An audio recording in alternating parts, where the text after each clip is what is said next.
I've been using a MacBook Pro for the last 6 months, and my Samsung has been in my pocket the entire time. But how does it work?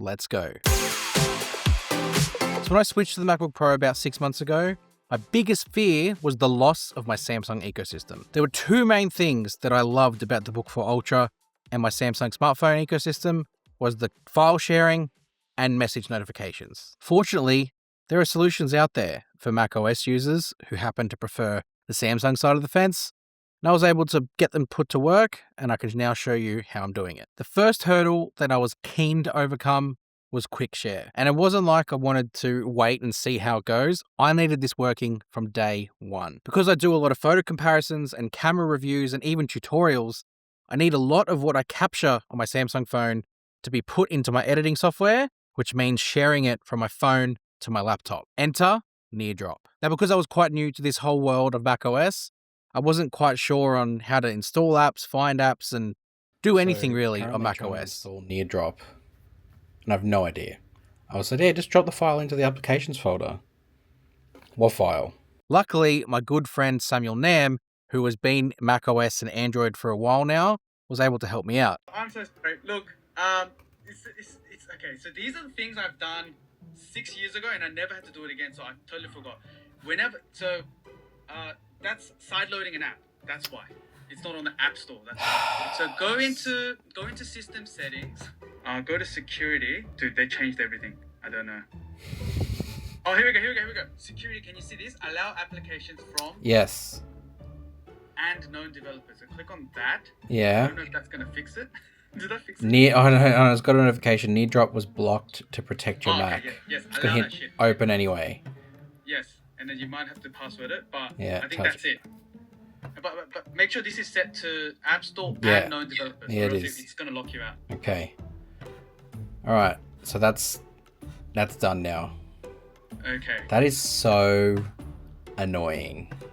Is your NearDrop just always on as well? My NearDrop's always on. I've got it in as a login item. How do you do I that? never turn off my computer, so Oh, okay. I should. NearDrop. Okay, it's on. Let's have a look. Quick share. There it is. Yeah. I tried a few times and I had to keep calling Samuel back, and eventually he got to helping me properly. Once I did get it working, I saw Daniel's MacBook Pro Share. in my quick share list, There it is. Yeah.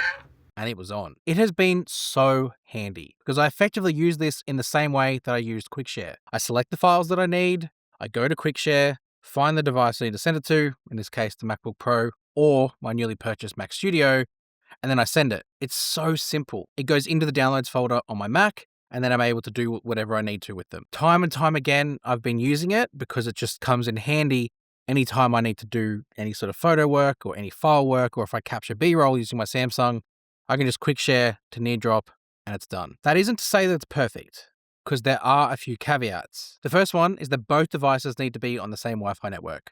So both my phone and the MacBook need to be connected to the same internet connection. It's mostly fine because of the fact I do most of my work at home, especially now that I have my home office.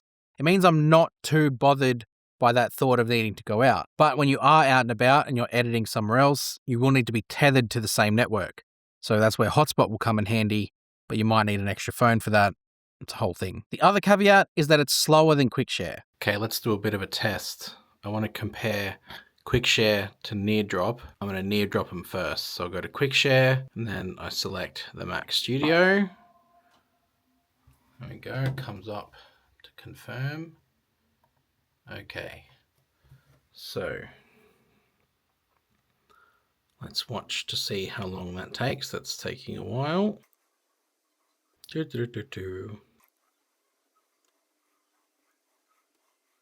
My arm is getting sore.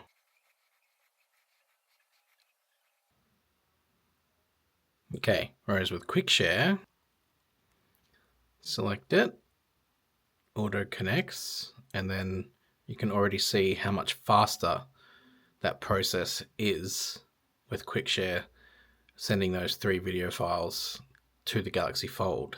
So because it is relying on that internet connection and the connectivity between 2 devices to a third-party host, it means it does take a little bit longer to send, especially if you're sending multiple or larger files. And there is a code confirmation where you need to actually confirm the connection between the two devices, which I guess is good for security, but it is a little bit of an inconvenience. It also will not send back the other way, so I can't NearDrop from the Mac to the phone.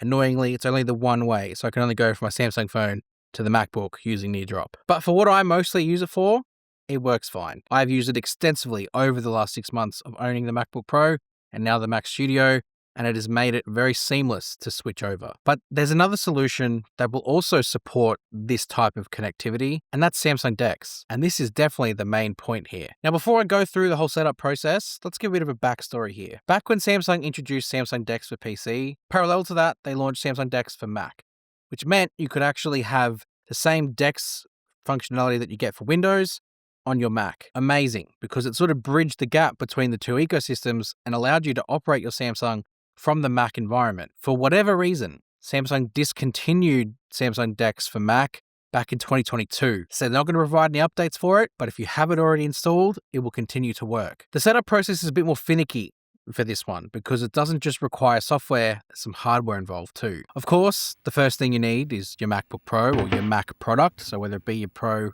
or your things like your Studio, you need that. Secondly, you of course need a USB-C to C cable to create a stable connection between the two. And thirdly, and from a hardware point of view, it's the most important aspect here, it's an older Samsung handset.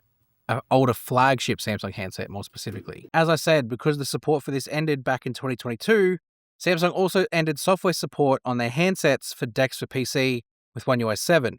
So any devices running One UI 7 and up will not work here. It needs to be a flagship device from a few years ago, running One UI 6 or lower. Otherwise, it just will not launch. You have a bit of a selection to choose from here, because Samsung launched this back with the Note 10 series. You've got the Note 10, you've got the S10, you've got things like the S20 series, and that includes the Fan Edition, and you've got things like the S21 series as well. This gives you a decent range of flagship devices with higher end chipsets to be able to work with. Personally, I chose the original Galaxy Fold as my vice here, just because I wanted the most unique one possible, and it just looks cool to have a Fold plugged into your Mac, and sort of the contrast is nice. Don't ask me any more questions. Now, with this, there is a wireless DeX option as well. So if you didn't want the wired connection, you can connect it wirelessly, but I do not recommend it if you value your sanity, because you'll rip your hair out with the connection and the pace of it. Just go with wired. It's way smoother and more reliable. So now that you've got your hardware sorted, you need your software. And it's pretty simple. You just type in Samsung DeX for macOS into Google, and there's a few options for software websites that actually give you the option to download it.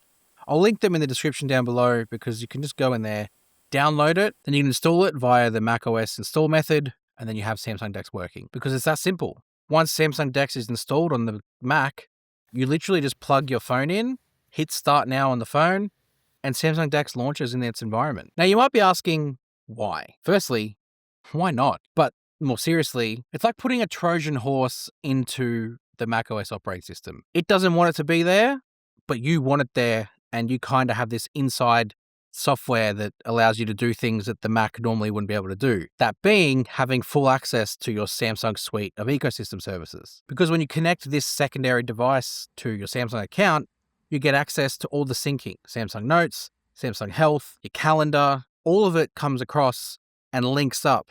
And even things like notifications on the apps that you've got.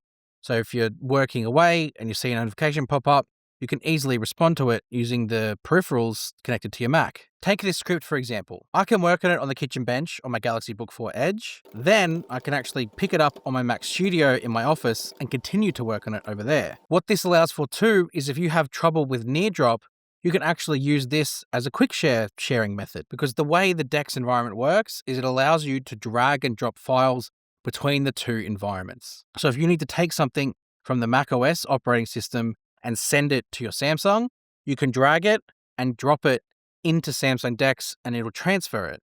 Then you have the very easy solution of being able to quick share it off your Fold or whatever device is connected to whatever Samsung device you need it to go to. And going back the other way, for larger files that might take a bit of time, you can quick share from your phone to your device connected to the Mac, and then select those files, drag them, and drop them onto the MacBook.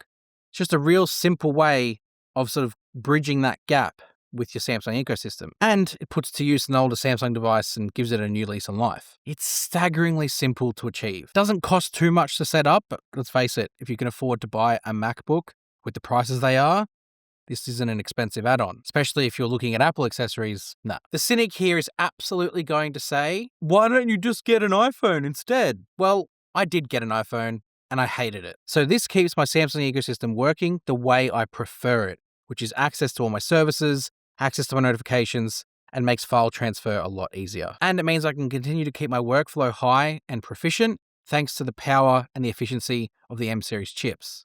Because let's face it, it's the only reason to buy a MacBook right now is the performance of those chips. If you're like me and needed the higher performance and efficiency of a MacBook Pro, but you do not want to give up your Samsung operating system and ecosystem, then this is the way to do it. Get NearDrop if you can, or if you have an old Samsung lying around, absolutely utilize Samsung DeX for Mac. Even if it's discontinued, you can still make it work, and I'm living proof that it's successful. Hit subscribe to Tech with Benefits for tips like this, and Samsung DeX tips exclusively like this too. I cover it a lot here on the channel. A lot more still to go, so make sure you hit that subscribe button like I said. Launch season's coming. A lot to cover. So I'll see you guys in the next one. You.